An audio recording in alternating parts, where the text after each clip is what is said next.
It's time for the Douglas Coleman Show.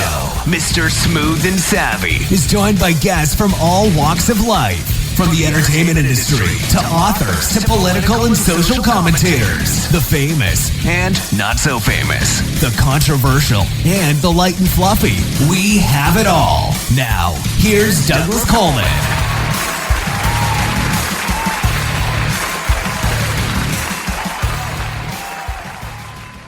Okay, please welcome to the Douglas Coleman Show, Ana Tuazon Parsons. Hi, Anna. How are you? Hi, I'm great. How are you? Doing fine, thank you. Thank you for coming on the show. I appreciate it. Thanks for having me. So, let's see. What do you want to start? This is a comedy special. It's called an Immigrant Comedy Special, Asian Americanized. And is this a one-off or is this a series?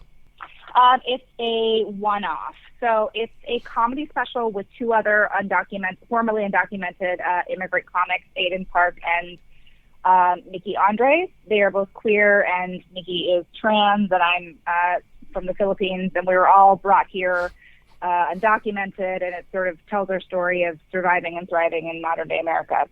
Okay. So it's, I'm just trying to picture the show. It's just actually 3 stand-up performances? Correct, yeah. Okay. So it's like a Netflix special, but with 3 Asian comics. Oh, all right. Okay. On your bio, it says that you were smuggled from the Philippines by your biological mother. How did you smuggled? Did she put you in a suitcase, or how did she get you here? Well, that would have been cute, but so it's really interesting because as we've been talking more and more about this project, I've actually been learning more about what had happened when I was younger. And so what she'd done was she was pregnant. She got pregnant, surprisingly, in her late 40s. And she decided to bring me to the U.S. and wanted to give me a better life. So she actually had a connection with a person who, you would pay somebody to have them brought into the U.S. So it was a woman who actually did this, for a living. And what she did was she flew us into Canada, to Vancouver, and we flew down towards the state line. And my mom actually held my hand and walked me across the beach. So that was the story. And then we flew to New Jersey, and I lived there until she passed away when I was 7. And then I was adopted. So you literally just walked across the border, yeah? Mm-hmm. Mm-hmm. You didn't have any trouble getting on an airplane at that point? I mean, with no identification at all? I don't remember. I was 2, but from what I've found out is that, she paid somebody, somehow got the papers, and, somehow was able to do it. This woman was good, and so was my mom, I guess. Well, pretty amazing. So, what was your biological father? Was he American or was he Filipino? It's so interesting because I just had this conversation with my husband last night. I recently did 23andMe because I actually never knew my father. It was just a quick relationship I guess she had back in the Philippines. So I still don't even know who he is. However, I did 23andMe and I discovered I'm Irish and English. Basically I'm white, half white. But that also, I think it's kind of Miss Saigon. I don't know if you know the musical at all, but he'd already had family in the U.S., so I know he's out there. I know he exists. I don't know if he's still alive, but he wasn't a part of my, my upbringing or anything like that. And after my mom passed away, I was adopted by her sister, and I was raised by my aunt and uncle. Oh, I see. Okay. Once you got here, then where did you live first? You said New Jersey? Yeah, so we lived in New Jersey. I think that was because Lourdes, my biological mom, had connections there for work. And she was, working, typical immigrant mom life, working a bunch of jobs and, just struggling to survive. And then I ended up moving to Goleta because she passed away. She had an unexpected aneurysm when I was 7, and I was adopted. And while I was taken in immediately by my aunt and uncle, her sister Annie and her husband Ron, they were moving from the East Coast to the West Coast to Goleta. It's a small area near Santa Barbara. in Santa Barbara County. And so, so she passed away, and I was immediately, taken in by them, and that's where I grew up.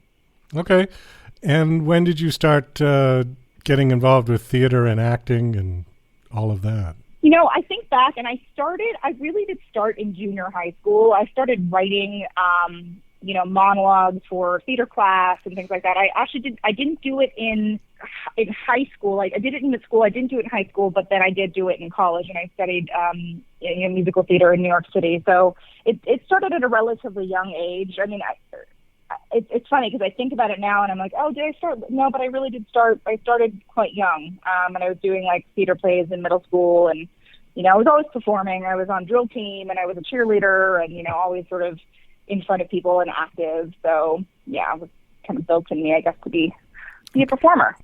It says on your bio that you worked with Philip Seymour Hoffman's Labyrinth Theater in New York. Yeah, did you work with him actually? Yeah. So I didn't actually work with him. However, Labyrinth Theater Company is it's a long-running, very diverse theater company in New York City, and I actually was. They had this thing called a master class, and I was interviewed by Mimi, his wife, who was lovely, and they encourage actors and artists to essentially create their own work. They're a company that sort of incubates within the company, where they have the playwrights, they put things up with the playwrights, with their actors, and then the actors write, and, they're sort of, they're a huge, like, amalgamation of, like, a mix of different types of artistry. So I didn't get to work with Phil, but I did get to see him on stage a lot, and his private and public is, like, one thing I will never, we see Philip Seymour Hoffman on stage, and it's like, your life is completely changed. His work is incredible. Yeah, well, he was an incredible actor. I'm sorry he's no longer with us, because I loved just about everything he did, from the silly, crazy little indie films right to Mission Impossible, and all of it. It was so good. And he was he was so diverse as an actor, which is hard to find. You get these great actors like Robert De Niro, who basically just plays a version of himself in every film he's been in. And then you get people like Philip Hoffman, who could just be anybody and is almost unrecognizable from one film to the next. And it's amazing. Yeah. And he would get so deep in the work. I saw him in Death of a Salesman on Broadway, and my acting teacher in theater school was really good friends with him, and he would always brag. He'd be like, Phil, we're like, we know, Phil, we know you told us a million times. But he would tell us how he'd have these conversations with him about how, I don't know if it was necessarily during this particular play, because I'm not going to talk to any actors, but that a lot of the times, and even in that level of theater in Broadway, people were doing such surface work. They weren't getting into the work, like what's really going on in the work, and he just had this ability to just get in there, like you could not take your eyes off him on stage. Like, and private and public is essentially where, an actor is solo on stage, and they're having moments, and they're living the life, and you can't take your eye. I'm getting chills right now talking about it. Like, you could not take your eyes off him, because he was such an incredible artist. Riveting, I think, is the term. Yeah. Absolutely. So do you remember your first paid gig, what you did? My first paid gig, it was probably, I think my first paid gig was honestly children's theater.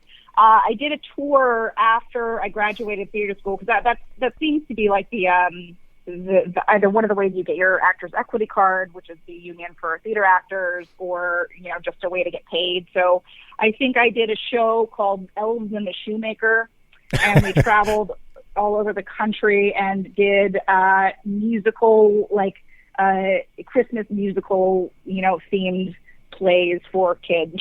So that was my first claim to fame. That could have been fun. Started there. Where it started. Elves and the Shoemaker. Elves and the Shoemaker. All right. So now you live in L.A., I assume? Yes. Okay. And the Asian Americanized, this is on the Women's Network, right? Real Women's Network. Yeah, so it's on the Real Women's Network. Yeah, REEL Women's Network. Okay. There's so many independent production companies out there. I'd lose track. I can't keep track of everybody. But there's so much content out there. And I think it's good. I suppose when I speak with indie filmmakers and indie show producers, the downside is the same as the good side. The downside is the same as the upside, because it's like there's so much content out there that the challenge becomes to be seen, because you don't, you know what I mean? Before, like when I grew up, there was 3 channels on TV. That was it. Right. So, if you managed to get a show on there, you were a huge star, because at least a third of the population of the country was watching you. But now it's like, there's just so much stuff out there that it's just difficult to get your head above water. But on the other hand, it's democratized the whole thing so that the field is level and everybody has a shot at doing something that hopefully gets some attention. So who came up with the idea for this show? Well, I'm glad you asked. I did, actually. You did, okay. I did, yeah. I was, it's going to sound so LA cheesy, but I was literally meditating. And I joke because I'm like, oh, it was my titas, like my Filipino titas coming down, being like, Ana, make this special. They're talking to me in my head. But I had this, just this kind of epiphany. And it came to me that Aidan Park was undocumented and Asian and a comic. And Nicky Endres was, brought here, adopted by a white family and sent with a Korean cookbook. And she was formerly, undocumented. And we were all immigrants, and I thought, why don't we put this thing together? And we'd already been doing stand-up comedy, like Aidan and I had been doing it for quite a while, and Nicky had sort of just gotten her feet wet, and she was just such a terrific, she's such a natural at it. And I approached them and pitched it to them, and they said yes. So that's how it was birthed. And they were already working as stand-ups? Aidan Park has been working as a stand-up for quite a long time. His background actually is also in musical theater, and he's also a multi-hyphenate. He does really everything. And Nicky she'd sort of just started her stand-up career, but she's been a working actor for quite a while. I mean, she was on One Day at a Time, and she's been working in TV for quite a bit. Oh, all right. Okay, great. Now, this already released, right? This, I see it says Real Women's Network, April 12th. So it's been out for a couple of months. How's it doing? What kind of response are you getting? It's doing well. We had a really wonderful write-up in the LA Times a few weeks ago, and so that was really special. We had it both in the online edition and in print, which was really cool, because I was like, oh, we can just frame this. And the response has been wonderful. I mean, it's something that I always believed in, and I obviously, just as a creator and a person who was an integral part in getting it made and making it happen. I think the thing that makes this special so special is that it really turned out to be what we had hoped for, which was, our Asian stories, a la, Ali Wong, Baby Cobra, but it's also really heartfelt, a la Hannah Gadsby's Nanette. So it has a lot of comedy, but it has so much heart also. And, the people we've talked to who've seen it and loved it said, it's not just funny, it made me laugh and it made me cry. Because there's stories about growing up, there's stories about not fitting in, there's stories about being othered and, feeling like you didn't belong. And the fact that people have reached out and said, this special made me feel like I wasn't so alone, we did our job. Oh, that's great. So, it's been doing well. If you get comments like that sort of makes it all worthwhile, yeah? Oh, my gosh, yes. That's exactly what I think as an artist, that's what you hope to achieve. That kind of connection, exactly. Absolutely. Yeah. All right. Well, we got to kind of wind this down. Thanks so much for coming on. Do you have a website that you want to give out, either a personal one or one for the show? I do. Yes. So it's Ana Parsons, AnaParsons.com. And actually on that website, you can find the special, all the press we have on there, as well as the link to Real Women's Network. Okay. Are you on social media? I would think, yeah. Yes, I am. Okay. I have Instagram. It's Ana Tuazon Parsons, ANATUAZON Parsons, at Ana Tuazon Parsons for both Instagram and Twitter. And then I'm on Facebook. You can find me somewhere there. All right. Well, we like to follow our guests, but it's funny. I asked that question, and I think most people are on social media these days, at least artists, because it's your main route to the world, right? But I've had a couple of people on who just said, no, I don't do that. And it's almost surprising to me at this point that there would be people out there who are actively working as musicians or as actors or whatever, and they don't do social media. And it's like, wow, okay. Yeah. All right.